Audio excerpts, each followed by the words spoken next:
केंद्र सरकार के द्वारा बनाए गए 3 कृषि कानूनों के खिलाफ लगातार चल रहे किसानों का आंदोलन इस कदर तूल पकड़ता जा रहा है कि किसान जगह जगह अपनी पकी हुई फसलों को जोत रहे हैं। किसानों में आक्रोश है कि सरकार के द्वारा लगातार पेट्रोल डीजल के साथ साथ फसलों में लगने वाली लागत ज्यादा है और बाजार में तब फसल बेचने को जाते हैं तो उसका मूल्य भी कम मिलता है। इसीलिए किसानों के द्वारा लगातार अपनी खड़ी हुई फसलों को जोता जा रहा है। वहीं किसान पप्पू ने बताया कि अगर सरकार किसानों की बात नहीं मानती तो किसान आत्महत्या करने पर मजबूर होंगे। दिल्ली में चल रहे किसान आंदोलन की आग और लगातार बढ़ती जा रही है। हर जगह पंचायतें हो रही हैं कि किस तरह सरकार के द्वारा जो बिल पारित किए गए हैं उन्हें किस तरह सरकार पर दबाव बनाकर रद्द कराया जाए। विरोध में देश में जगह जगह अपनी खड़ी फसलों को किसान जोत रहे हैं। ऐसा ही एक मामला जनपद मथुरा के तहसील छाता के गांव उमराया में सामने आया है, जहां पर किसानों ने तीनों कृषि कानूनों के खिलाफ में विरोध करते हुए अपनी खड़ी हुई गेहूं की फसल को जोतना शुरू कर दिया है। इस संबंध में किसान राजा राम ने कहा कि सरकार द्वारा हमारे खेती में काम आने वाली यूरिया खाद को भी महंगा कर दिया है, जिसकी वजह से हम अब अपनी फसल में कुछ भी नहीं बचा सकते। जितने की फसल होती है उससे ज्यादा तो खर्च हो जाता है। श्याम जी कहाँ के रहने वाले हैं? हम तो जी यहीं के उमराए के रहने वाले। अच्छा, अभी यहाँ पर विरोध प्रदर्शन हो रहा था, नारेबाजी हो रही थी, क्या मामला है? मामला ये है जी, मतलब सरकार कोई सुनाई ना कर रही।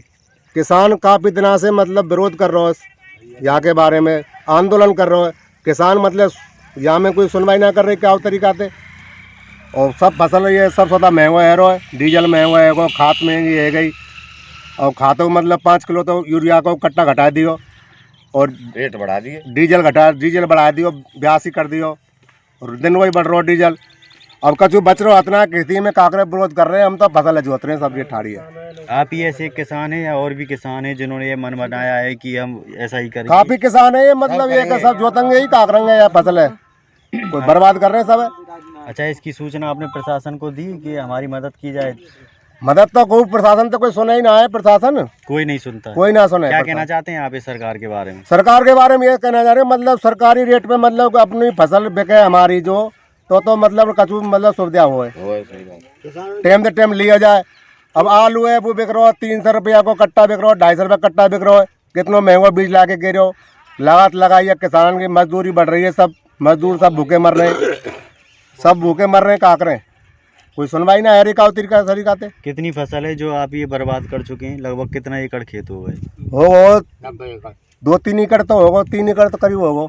उधर इस संबंध में उप जिलाधिकारी छाता हनुमान प्रसाद मौर्य से बात की तो उन्होंने बताया कि अभी तक ऐसा मामला संज्ञान में नहीं आया है। यद्यपि अभी तक हमारे संज्ञान में ऐसा कोई मेरे क्षेत्र में नहीं घटना घटी है, लेकिन फिर भी आपके चैनल के माध्यम से मैं किसानों से ये अपील करना चाहूँगा कि कोई भी ऐसे कृत्य ना किए जाएं, कोई भी नुकसान ना किया जाए। जो भी चीज़ें हैं वो लिखा पढ़ी में करके अपनी मांगें कोई भी दे सकता है, उस पर नियमानुसार के निस्तारण होंगे, और किसी तरह का इस तरह का क्षति पहुंचाना अपने आप को उचित नहीं है। ये मैं अनुरोध करना चाहूँगा अपने सभी किसान भाइयों से। Report video desk newstrike.com।